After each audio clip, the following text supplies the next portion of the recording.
welcome back to Gem Vlogs. I'm Jill, if you didn't know, and today we're not gonna be playing anything today, but I will be giving my thoughts because I played Reverse 1999 a few days ago, and I was trying to record a video for it, but the problem was the audio for my iPad was like too low, so it wouldn't have been nice. So I'm just gonna like say my thoughts on it because this ain't a sponsorship, by the way. I just genuinely like the game, and I was waiting quite a long time to play it too, like maybe 2 weeks. The trailer came out like 3 months ago, I believe, and it's quite a hyped game. So I was like, hey, let's try this out, and it's worth it, guys. It's worth it. So the game starts off with a quote by Francis Scott Key Fitzgerald.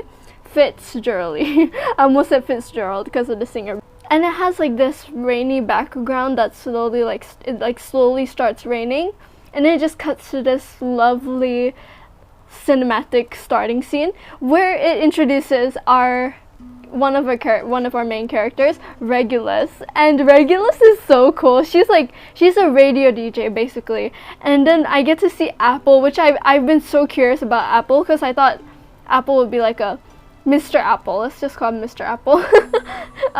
Yeah, I was so curious about Mr. Apple because I saw him on the trailer where he was like changing into a disco ball, like Apple, and then like many different like materials, and she was doing like her usual like DJ intro, and then she has like these two pirates or like enemies tied up to a chair, and I don't know what she was planning to do with it because I couldn't hear a thing. So I was scared that it would be too loud for the recording, so I had like the volume on like medium so I could not hear a thing. And I think she was like gonna kill them, but I'm not sure. Editor note, guys, those are not pirates. Those are the investigators. Because her ship explodes the next second, and it is ta-da-dan, it's Manus. I've forgotten his last name, but it's just Manus. So Manus's ship, it looks like Godzilla. It's glowing. I would be terrified if I saw that. Regulus and Apple and the investigator characters, I guess, they make it to the shore safely because Soneto's like spying on them. Oh, Soneto's the boss, by the way. Soneto's like the big boss. She's really cool. She's in the loading screen when you start the game. Yeah, she was there. She's so pretty. And yeah, and then we get introduced to ourselves because we're at a forest just spying at them with Soneto. And Soneto calls us Timekeeper, not our actual names. Like our actual name right now is Vertin, but then the game asks you to like choose a name. So I put mine as Serena, but it still says Vertin. But yeah, she calls us Timekeeper. Cute name. Sounds like a slave, but like it's okay. She's like Timekeeper. Because I guess we are timekeepers. You'll see why later. And Soneto gives us an Arcanum disc or like something along the lines of that, and we teleport to where Regulus is. So now we're like on this like seashore thingy. Well, there's still railing there, but it's like we're right next to the town, like on the outskirts of town. And then after that, we encounter a Manus disciple. A Manus disciple. They're really weak. It was just like a tutorial, so we just killed them in a flash. So the fighting style of this game, it's like you can have cards, and if you like have 2 of those cards, you can level it up to like 2-star. There's like it's up to 3 stars, I think, or like 5 stars, I'm not sure. So if you have 2 cards, you match them together, and then it becomes 2 stars. Yeah, that's cool, right? And then if you have like 3, it becomes 3 stars, whatever. Yeah. You get it, right? Yeah. Oh, yada yada yada, something happens, and then we see Manus believers. These guys are quite scary actually. The designs are quite scary, but they were quite hard, but they didn't do that much damage. It just took us longer to kill them, and we killed them. The designs are actually quite cool. They had like this like triangle cage thingy around them. It was quite interesting. Manus seems like a dude that dresses up his minions quite cool.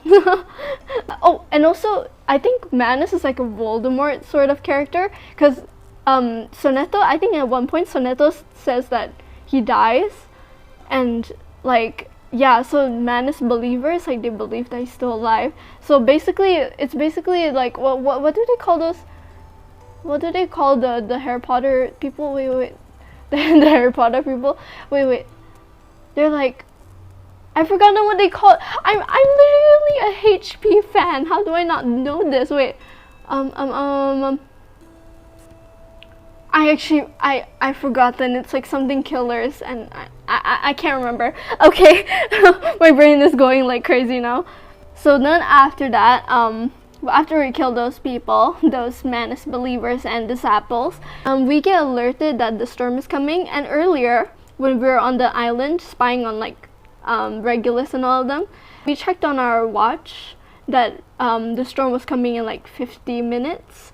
And it's like they keep, like, you know, the quotation marks. Yeah, they keep going like the quotation mark storm, and I don't actually know what the storm is. It's quite confusing, because like the storm sounds really dangerous, because they say that they need to get out of here now, and like and I thought like the storm was like a raid.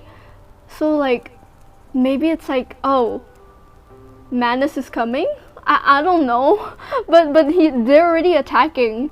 So like, I'm quite confused with that. Maybe it's like acid rain? I'm not sure. But all I know is like, maybe when the storm starts, like the weird thing starts to happen. You'll see later. I'll explain to you later, okay? We shouldn't worry about the storm now. The storm is the least of our concerns. So now Soneto has like one Arcanum disc left. We're working for a foundation, and she wants to, yeah, remember when I said Soneto's our boss? Yeah, we're working for a foundation, and Soneto is like our boss, Regulus. She's quite hesitant. She's like, oh, you want to recruit me?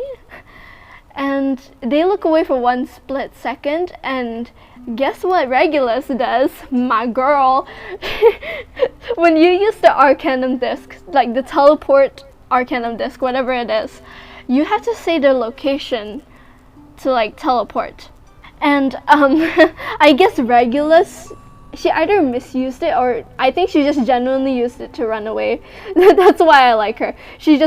They were looking away for 1 second, and she's just gone. So Soneto is gonna go look. They both start looking for Regulus, Soneto and Vertin, or Timekeeper, whatever we are. The voice acting in this game, it is amazing.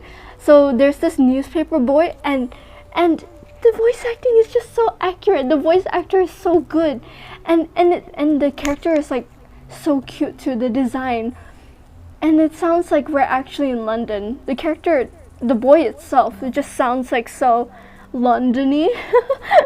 London-like, I don't know. It just feels like we're actually in London.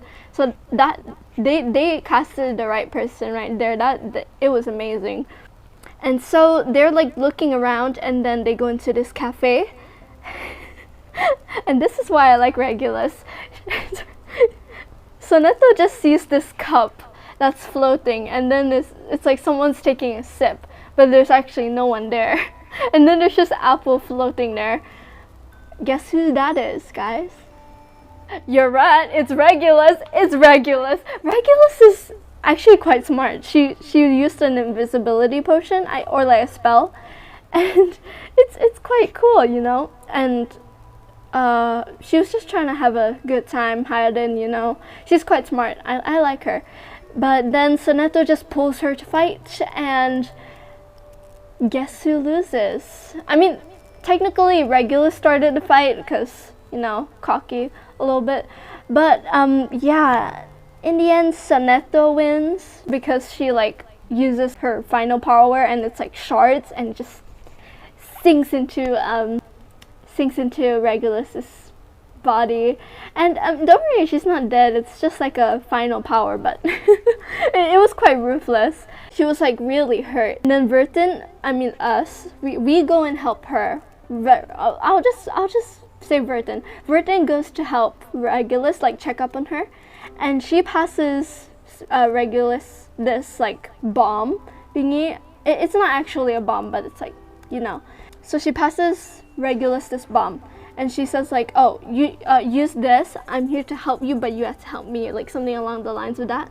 And Regulus uses it. It's basically like a smoke bomb. It like, I'm not sure, I think it teleports her, but she's like gone in a flash. Like she throws it and she's like gone in a flash. And so Neto's just like, oh man, we lost her. Oh yeah, and then Vertin tells Regulus to go meet her at the bookstore down the street in Oxford Street. Okay? And then Soneto goes to like check the department store. Very like thankfully, because if she went into the bookstore, we would be dead by now. I think they went into the department store, and guess who is there? Yep, right. It's Regulus. I mean, it's not really the department store. I'm quite confused. I think it's a barber shop, and she's just getting her haircut there. Regulus is just in a, like, you know those chairs where you sit in the barber shop? Yeah, she's just there. So then yada yada yada, Vertin starts talking to Regulus. Soneto walks in the next second, and Vertin just smacks on his disguised mustache onto Regulus, thinking that Soneto will not realize. Soneto will realize. She is smart. But to my surprise, Soneto does not. She buys it. She buys the disguise.